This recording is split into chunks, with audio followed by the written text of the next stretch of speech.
Toby hard work ചെയ്യുന്ന ഒരാളാണ്. ഞാൻ പല സ്ഥലത്തും പറഞ്ഞു ഇപ്പോൾ ഓൾറെഡി.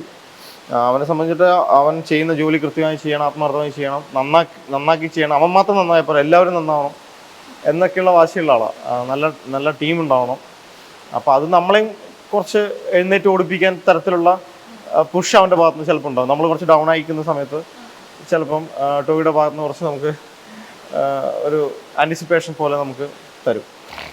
പിന്നെ ഈ കഥയിലും കഥാപാത്രത്തിലൊക്കെ ടോബി കാണിച്ച ഒരു ഇൻവോൾവ്മെന്റ് ഭയങ്കരമാണ്. കാരണം ഇപ്പോൾ നമ്മൾ ആദ്യം ഇത് ഷൂട്ടിന് ഒരാഴ്ച മുമ്പ് സ്ക്രിപ്റ്റ് വായിച്ച് കേൾപ്പിക്കാൻ വേണ്ടി പോയി.